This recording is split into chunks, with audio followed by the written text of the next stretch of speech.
আনন্দ সংবাদ, শিক্ষা সংবাদ। ভর্তি চলছে, ভর্তি চলছে, ভর্তি চলছে। আপনাদের অতি সুপরিচিত ও স্বনামধন্য ইকরা জাতীয় স্কুলে 2025 নতুন শিক্ষাবর্ষে ছাত্রছাত্রীদের ভর্তি চলছে। যাই হোক, এই বাচ্চাদের আপনারা আল ইকরা জাতীয় স্কুলে দিয়েছেন যে সমস্ত অভিভাবক অভিভাবিকারা, আপনাদের আমি বলবো যে বাচ্চাদের প্রতি যেমন স্কুলের স্টাফরা, স্কুলের শিক্ষক শিক্ষিকা যারা আছেন তারা যেমন সময় দিচ্ছেন, আপনারা আপনাদের বাচ্চাদের প্রতি একটু খেয়াল রাখবেন বা সময় দিবেন, তাহলে দেখবেন বাচ্চারা ইনশাল্লাহ একদিন হয়তো মানুষের মতো মানুষ হয়ে যেতে পারবে। আমরা কিন্তু অনেকেই নিজের আর্থিক নিয়ে, নিজের ফ্যামিলি ব্যাকগ্রাউন্ড নিয়ে অনেকেই চিন্তা ভাবনা করে নিজের বাচ্চাকে কিন্তু সামনের দিকে এগিয়ে নিয়ে যেতে চাই না। হয়তো ভাবি আমার বাচ্চাকে দিয়ে এত বড় জায়গায় যাওয়া বোধহয় সম্ভব হবে না।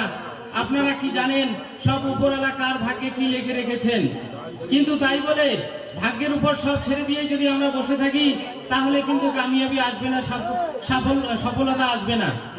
চেষ্টা করতে হবে। ভাগ্য শুধু উপরওয়ালাই নির্ধারণ করেছেন, কিন্তু ভাগ্যটা আমাদের হাতেও আল্লাহ ছেড়ে দিয়েছেন, আমাদের কর্মের উপরেও ছেড়ে দিয়েছেন। আমরা যেরকম কর্ম করব, যেরকম চেষ্টা করব, সেরকম ভাবেই আমাদের ভাগ্য নির্ধারণ হবে। বাচ্চারা ছোটবেলা যখন শিশুরা থাকে, শিশুদের মন কিন্তু সাদা কাগজের মতো থাকে। সেখানে যদি আপনি সুন্দর করে একটা চিত্র অঙ্কন করেন, সব পিকচারটা দেখতে খুব ভালো লাগবে। যদি আপনি সেখানে কিছু নোংরা আবর্জনা কালি কিছু ফেলে দেন, সেটা দেখতে বিশ্রী লাগবে। আপনার বাচ্চাদেরকে যে জিনিসটা শেখাবেন, বাচ্চারা ভবিষ্যতে সেইভাবেই শিখবে। বাচ্চাদের এখানে আল ইকরা জাতীয় স্কুলে আমি দেখতে পাচ্ছি জেনারেল শিক্ষার সঙ্গে জেনারেল শিক্ষার পাশাপাশি সেখানে অ্যারাবিক শিক্ষা দিচ্ছে, নীতি নৈতিকতার শিক্ষা দিচ্ছে, ধর্মীয় শিক্ষা দিচ্ছে। সেই বিষয়টা খুব অত্যন্ত জরুরি, খুব প্রয়োজন হয়ে পড়েছে। কেননা আজকে হয়তো এখানে যে সমস্ত ছাত্রছাত্রী এখানে আছে পড়ছে, বা আমার সামনে যে সমস্ত ছাত্রছাত্রী বসে আছে, আমরা জানি না সে কি হবে।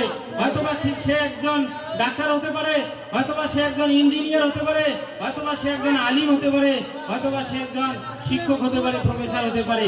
কি হতে পারে আমরা কিন্তু জানি না। আমাদের চেষ্টাটা আমাদের করতে হবে। কেননা আমরা যারা পড়াশোনা একটু করেছি বা করি নাই, আমরা সকলেই কিন্তু ঈশ্বরচন্দ্র বিদ্যাসাগরের কথাটা জানি। ঈশ্বরচন্দ্র বিদ্যাসাগর কিভাবে পড়াশোনা করেছেন সেটা আমাদের কারো অজানা নেই। সে রান্না করতে করতে পড়েছে, রাস্তায় যেতে যেতে পড়েছে, জমিতে কাজ করতে করতে পড়েছে।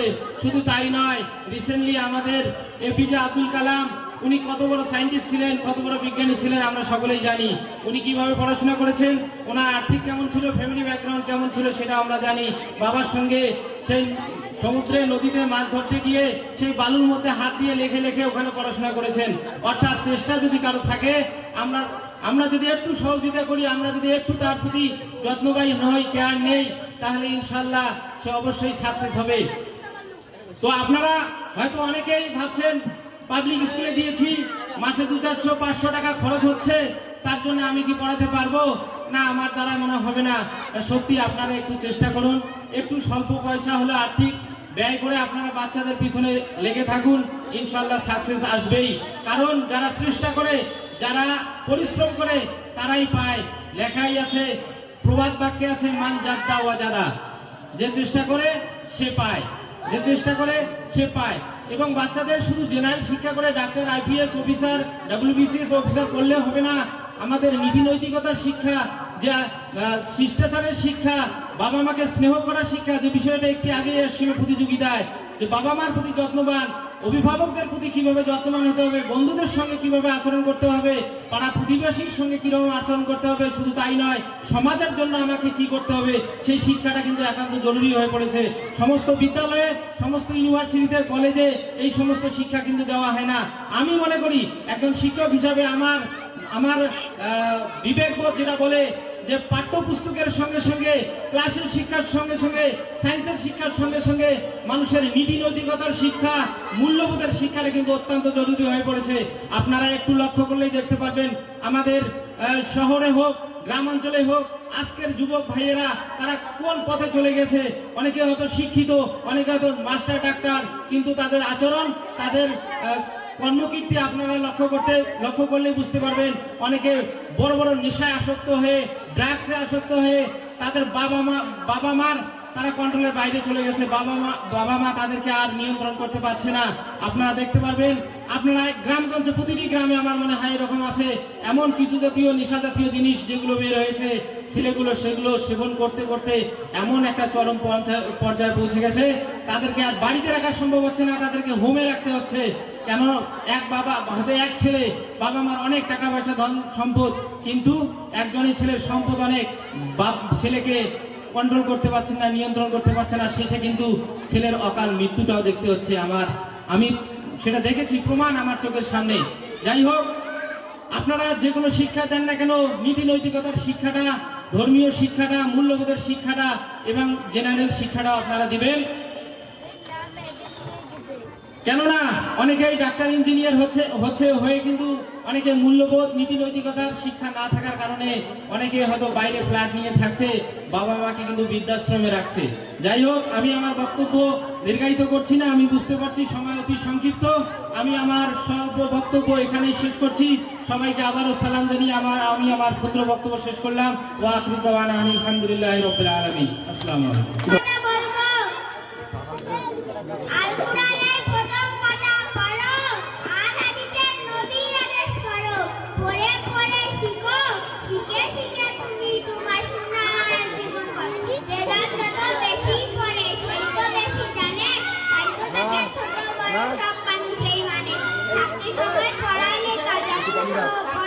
ভুলে যাবে না, আস্তে আস্তে বলবো।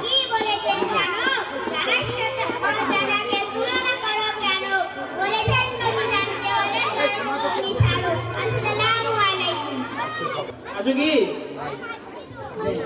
এবার মেয়েদের শুরু, এবার মেয়েদের মধ্যে ছড়া পড়ুয়া jasmine Khatun, class KG 1। Ready থাকবে মনিরা পারভিন, ক্লাস কেজি 1। আমার নাম জেসমিন খাতুন, আমি একটা ক্লাসে ক্লাস কেজি 1 এ পড়ি। আমি একটি ছড়া বলবো, ছড়াটির নাম পড়ুয়া। দেখেছে শুনিয়েছে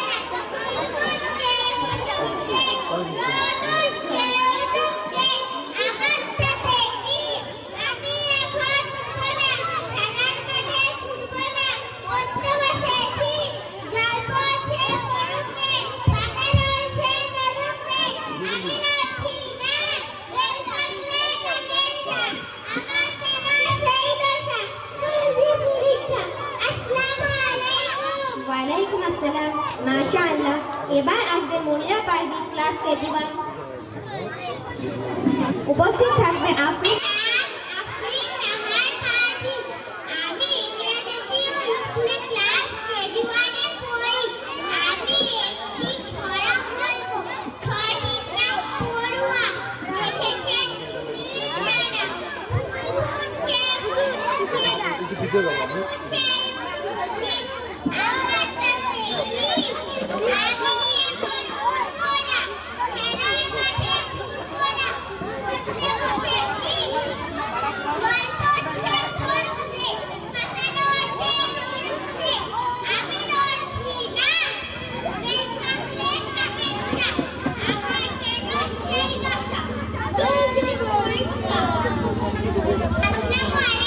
মাশাআল্লাহ। ওয়ালাইকুম আসসালাম। এখন আমি একটি কবিতা বলবো। কবিতার নাম হচ্ছে পড়ুয়া।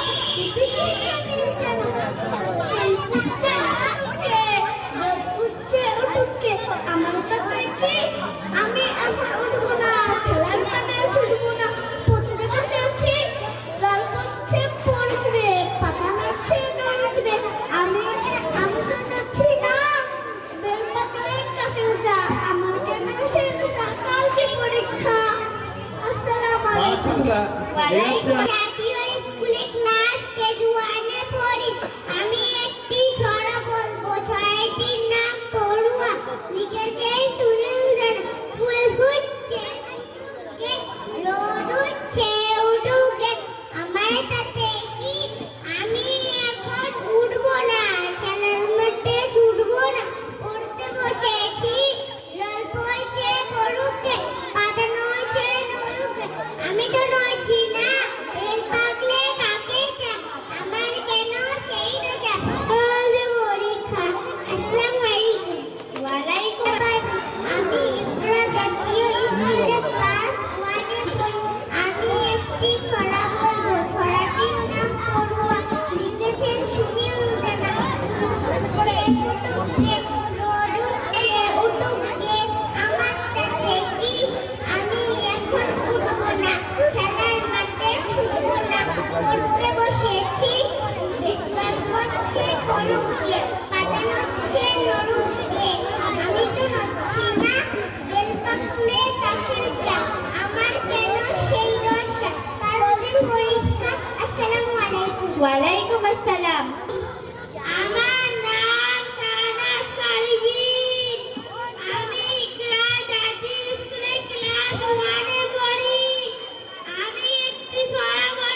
রোদ উঠছে উঠুক গে, আমার তাতে কি? আমি এখন উঠব না, খেলার মাঠে ছুটব না, পড়তে বসেছি। জল পড়ছে মরুক গে, পাতা নড়ছে নড়ুক গে, আমি নড়ছি না। বের পাকলে কাকে যা, আমার কেন সেই দশা? আসসালামু আলাইকুম। আলী, তানজিম মিয়া, সোহান হক এবং রাহাত আলী। আরেকজন আছে আব্দুল আমান।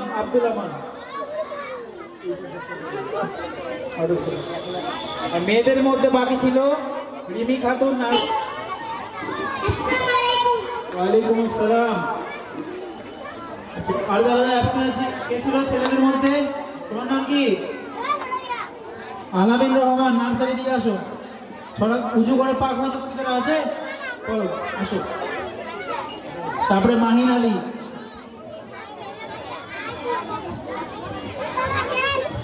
আসসালামু আলাইকুম ওয়া রাহমাতুল্লাহি ওয়া বারাকাতুহু। আমার নাম আলামিন রহমান। আমি এলাহি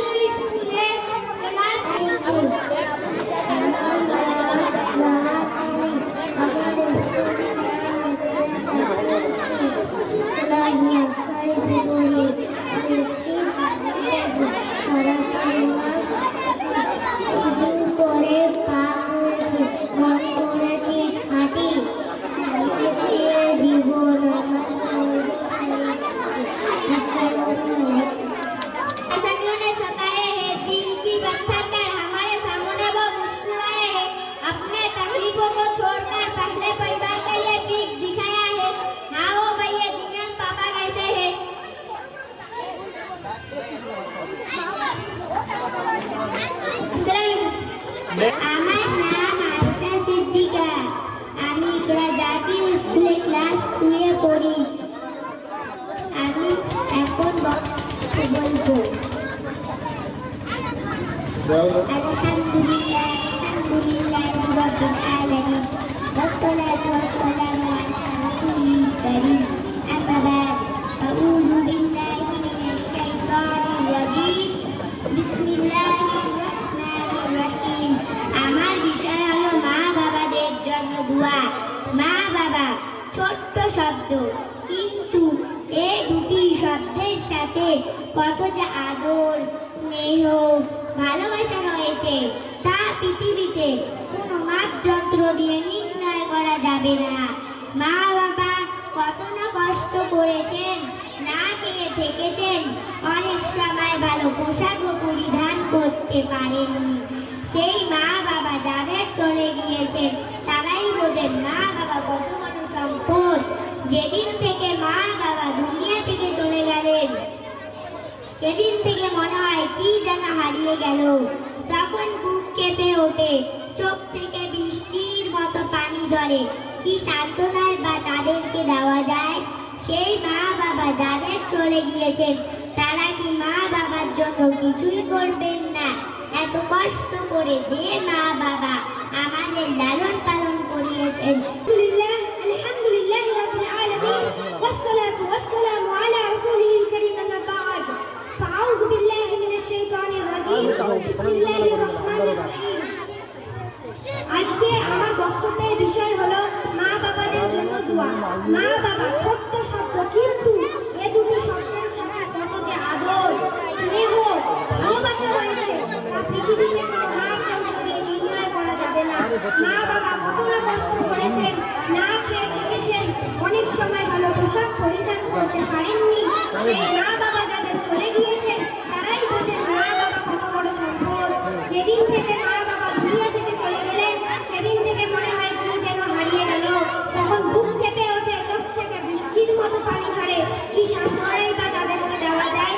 সেই মা বাবা যাদের চলে গিয়েছেন তারা কি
নাই, তার 14 নম্বর সূরা ইব্রাহিম 41 নম্বর আয়াত রব্বি জান রব্বানা গফিরলি ওয়া লিওয়ালিদাইয়া ওয়া লিল মুমিনিনা ইয়াওমা ইয়াকুমুল হিসাব।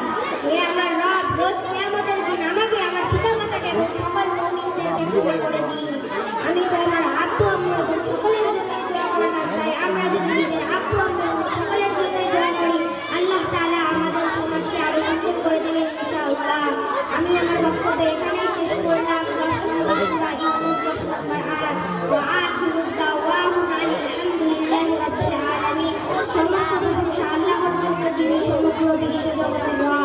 আসসালামু আলাইকুম ওয়া রাহমাতুল্লাহি ওয়া বারাকাতুহু। মাননীয় সভাপতি সাহেব এবং অভিভাবক অভিভাবিকা, শিক্ষক শিক্ষিকা এবং আমার সামনে বসে থাকা স্নেহের ভাই বোনেরা, সর্বপ্রথম সেই রবের আমরা প্রশংসা করি, সবাই বলি আলহামদুলিল্লাহ। আলহামদুলিল্লাহ আলহামদুলিল্লাহি রাব্বিল আলামিন ওয়াসসালাতু ওয়াসসালামু আলা রাসূলিল কারীম আম্মা বা'দ ফাআউযু বিল্লাহি মিনাশ শাইতানির রাজীম বিসমিল্লাহির রহমানির রহিম। আমার বিষয় হলো মা বাবার জন্য দোয়া। মা বাবা ছোট্ট শব্দ, কিন্তু এই দুটি শব্দের সাথে কত যে আদর, স্নেহ, ভালোবাসা রয়েছে তা পৃথিবীতে কোনো মাপযন্ত্র দিয়ে নির্ণয় করা যাবে না। মা বাবা কতটা কষ্ট করেছেন, না খেয়ে দেখেছেন, অনেক সময় ভালো পোশাকও পরিধান করতে পারেননি। সেই মা বাবা যাদের চলে গিয়েছেন তারাই বোঝেন মা বাবা কত বড় সম্পদ। যেদিন থেকে মা বাবা দুনিয়া থেকে চলে গেল, সেদিন থেকে মনে হয় কি যেন হারিয়ে গেল। তখন বুক কেঁপে ওঠে, চোখ থেকে বৃষ্টির মতো পানি ঝরে। কি আর সান্ত্বনায় তাদেরকে দেওয়া যায়? সেই মা বাবা যাদের চলে গিয়েছেন, সেই মা বাবা যাদের চলে গিয়েছেন, আমাদের কি তাদের জন্য কিছুই করার নেই? এত কষ্ট করে যেই মা বাবা আমাদেরকে লালন পালন করেছেন, তাদের জন্য কি আমাদের কিছুই করার নেই? অবশ্যই আছে। পবিত্র কোরআন ও সুন্নাহর আলোকিত মা বাবার জন্য কি ধরনের আমল এবং আমলের সওয়াব তাদের নিকট পৌঁছাবে তা উল্লেখ করা হলো। বেশি বেশি দোয়া করা, মা বাবা দুনিয়া থেকে চলে যাওয়ার পর সন্তানদের বেশি বেশি দোয়া করা। আল্লাহ পাক আমাদেরকে দোয়া শেখার নির্দেশ দিয়েছেন এবং মা বাবার জন্য কি দোয়া করতে হবে তাও শিখিয়ে দিয়েছেন। কোরআনে এসেছে 17 নম্বর সূরা বনী ইসরাঈল 24 নম্বর আয়াত, রব্বি রহমহুমা কামা রাব্বায়ানি সগীরা। হে আমার রব, তাদের প্রতি দয়া করুন যারা শৈশবে আমাকে লালন পালন করেছেন। আরো কোরআনে এসেছে 14 নম্বর সূরা ইব্রাহিম 40 নম্বর আয়াত, রব্বি জাআলনি মুকিমাস সালাতি ওয়া মিন যুররিয়্যাতি রাব্বানা ওয়া তাকাব্বাল দুআ। হে আমার রব, আমাকে সালাত কায়েমকারী করুন এবং আমার বংশধরদের মধ্যে হতে। হে আমার রব, আমার দোয়া কবুল করুন। আল্লাহ পাক আবার আল কোরআনে বলেছে 14 নম্বর সূরা ইব্রাহিম 41 নম্বর আয়াত, রাব্বানা গফিরলি ওয়া লিওয়ালিদাইকা ওয়া লিল মুমিনিনা ইয়াওমা ইয়াকুমুল হিসাব। হে আমার রব, রোজ কিয়ামতের দিন আমাকে, আমার পিতামাতাকে এবং সকল মুমিনকে ক্ষমা করুন। আমি তো আমার আব্বু আম্মুর জন্য দোয়া করলাম এবং সকলের জন্য দোয়া করলাম, এবং আমরা যদি নিজের আব্বু আম্মুর জন্য দোয়া করি এবং সকলের জন্য দোয়া করি, তাহলে আল্লাহ পাক আমাদের সমাজকে সুন্দর করে দিবেন ইনশাআল্লাহ। আমি আমার বক্তব্য এখানেই শেষ করলাম। 10 নম্বর সূরা ইউনূস 10 নম্বর আয়াত, ওয়া আখিরু দাওয়াহুম আলহামদুলিল্লাহি রাব্বিল আলামিন। সকল প্রশংসা আল্লাহর, যিনি সকল সৃষ্টির রব। আসসালামু আলাইকুম ওয়া রাহমাতুল্লাহি ওয়া বারাকাতুহু। ওয়ালাইকুম আসসালাম। এতক্ষণ আলহামদুলিল্লাহি রাব্বিল আলামিন ওয়াসসালাতু ওয়াসসালামু আলা রাসূলিল কারীম আম্মা বা'দ ফাআউযু বিল্লাহি মিনাশ শাইতানির রাজীম বিসমিল্লাহির রহমানির রহিম। উপস্থিত মাননীয় সভাপতি সাহেব এবং আমার সামনে উপস্থিত শিক্ষক শিক্ষিকা, অভিভাবক অভিভাবিকা, স্নেহের ভাই বোনেরা, সর্বপ্রথম আমরা সেই রবের প্রশংসা করি, সকলে করি আলহামদুলিল্লাহ। আজকে আমার বিষয় হলো মা বাবাদের জন্য দোয়া। মা বাবা ছোট্ট শব্দ, কিন্তু এর দুটি শব্দের সাথে কত যে আদর,